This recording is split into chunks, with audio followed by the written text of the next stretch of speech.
Del capítulo 8, que es el sistema esquelético apendicular. Empezaremos con la cintura escapular. Bueno, aquí dice que el cuerpo humano tiene dos cinturas escapulares que consisten en una clavícula y una escápula. Empezamos con la clavícula, que la clavícula es un hueso delgado con forma de S. Se extiende horizontalmente a través de la parte inferior del tórax y superior hasta la primera costilla. Por consiguiente, seguimos con la escápula, que es un hueso grande, triangular y plano. Este se localiza en la parte posterior del tórax, entre los niveles de la segunda y la séptima costilla. Seguimos con el miembro superior. Bueno, aquí dice que cada miembro superior tiene 30 huesos en las tres localizaciones. El primero es el húmero del brazo, el segundo es el cúbito y el radio del antebrazo. Y el tercero son los 8 huesos del carpo, o sea la muñeca, y los 5 metacarpianos en el metacarpo, que es la palma. Y 14 falanges, que son los huesos de los dedos en la mano. Vamos a empezar con el esqueleto del brazo, o sea el húmero. El húmero o hueso del brazo es el hueso más largo y más grande del miembro superior. Proximalmente se articula con la escápula y distalmente con dos huesos, o sea, el cúbito y el radio, para formar la articulación del codo. Bueno, y como dice aquí que el húmero es el hueso más largo y más grande del miembro superior. Seguimos con el esqueleto del antebrazo, que es el cúbito y el radio. Bueno, el cúbito está localizado en la cara medial del antebrazo y este es más largo que el radio. Bueno, y ahora el radio, pues este es el hueso menor del antebrazo y este se sitúa en la cara lateral. Bueno, pues al contrario del cúbito, el radio es angosto y en su extremo proximal y se engancha en el distal. Bueno, pues aquí tenemos que el cúbito y el radio también se articulan con el húmero en la articulación del codo. Bueno, y esta articulación ocurre en dos sitios. Primero es donde la cabeza del radio se articula con la cabeza del cóndilo del húmero y donde la escotadura troclear del cúbito se articula con la troclea del húmero. Bueno, también el cúbito y el radio se conectan entre sí en tres sitios. Primero, en un ancho y plano tejido fibroso conectivo. Proximalmente la cabeza del radio se articula con la escotadura del radio del cúbito. Esta es la articulación radiocubital proximal. Y por último, el extremo distal del radio se articula con los 3 huesos de la muñeca, que primero es el semilunar, el escafoides y el piramidal. Y estos pues forman la articulación radiocarpiana, que es la muñeca. Bueno, ahora hablamos sobre el esqueleto de la mano, que son los carpianos, metacarpianos y los falanges. Empezamos con los carpianos. Bueno, el carpo es la muñeca, es la región proximal de la mano y consiste en 8 huesos pequeños. Los carpianos están unidos entre sí por ligamentos.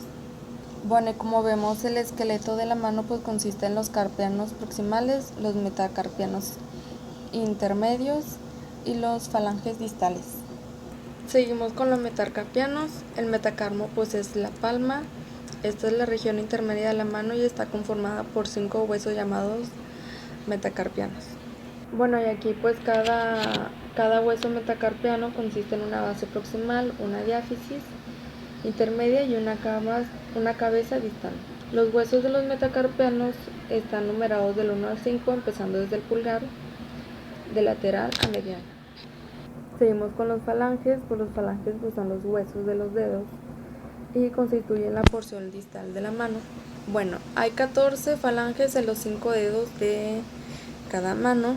Al igual que los metacarpianos, los dedos se numeran del 1 al 5, empezando desde el pulgar y a de lateral medial.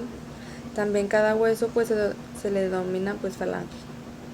Hablaremos sobre la cintura pélvica. La cintura pélvica pues consiste en 2 huesos de la cadera, también llamados huesos coxales o pélvicos. Bueno, los huesos coxales se unen en una cara anterior en la síntesis púbica y en la posterior en el sacro para formar la pelvis ósea. Seguimos con el ilion. Este es el más grande de los 3 componentes del hueso coxal. Seguimos con el isquion, que es la parte posterior posterior inferior del hueso coxal. Este comprende un cuerpo superior y una rama inferior. Por último tenemos el pubis, pues el pubis es el hueso púbico, que es la parte anterior y inferior del hueso coxal. Está formado por una rama superior y una rama inferior y un cuerpo entre las ramas. El borde anterosuperior del cuerpo es la cresta púbica y en su extremo lateral hay una proyección llamada tubérculo púbico.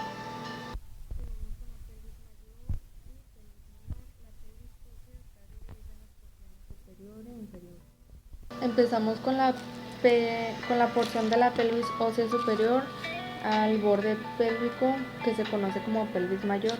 Bueno, pues este es el límite con las vértebras lumbares, posteriormente la parte superior de los huesos coxales en el sentido lateral y la pared abdominal en la cara anterior. El espacio que está rodeado por la pelvis mayor es la parte del abdomen inferior. Este contiene la porción de la vejiga y el polen sigmoideo, el resto de ambos sexos, el útero, los ovarios y las trompas uterinas en la mujer. Seguimos con la porción de la pelvis ósea inferior al borde del pélvico. Es la pelvis menor. Bueno, este tiene una entrada y una salida y una cavidad. La circundan el sacro, el coxis posteriormente, las porciones inferiores del ilion y el isquion en las caras laterales y los huesos púbicos en la parte anterior. Bueno, la pelvis menor rodea la cavidad pélvica y la pelvis menor contiene el recto y la vejiga de ambos sexos, la vagina y el cuello uterino en las mujeres y la próstata en los varones. Bueno, aquí tenemos que es la pelvimetría. Esta es la medición de diámetro de los estrechos superior e inferior de la pelvis. Este puede realizarse por ecografía o mediante exploración física. Vamos a hacer comparación de la pelvis femenina y la masculina. Bueno, en los huesos se dice que en los varones se dice que los huesos son más grandes y más pesados y que estos tienen reparos de superficie más prominentes que los de las mujeres, en edad y estatura y balance. Bueno, y con la pelvis femenina pues es más ancha y menos profunda que la masculina, y en punto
que se origina en el tendón del músculo del cuádriceps femoral, pues se denomina base.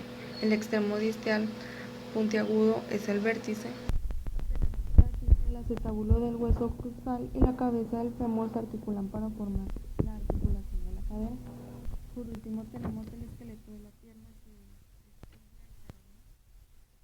La tibia es el hueso más grande y medial y el que soporta el peso de la pierna.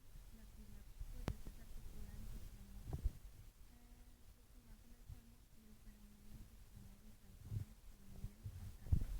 Bueno, la tibia y el peroné, como el cúbito y el radio, pues estos están conectados por la membrana interósea. El peroné es paralelo y lateral a la tibia, pero es considerablemente más pequeño. Bueno, a diferencia de la tibia, el peroné no se articula con el fémur, pero sí contribuye a estabilizar la articulación del tobillo. Bueno, por último, pues la tibia se articula con el fémur y el peroné proximalmente, y con el peroné y el tarso distalmente. Y esto sería todo.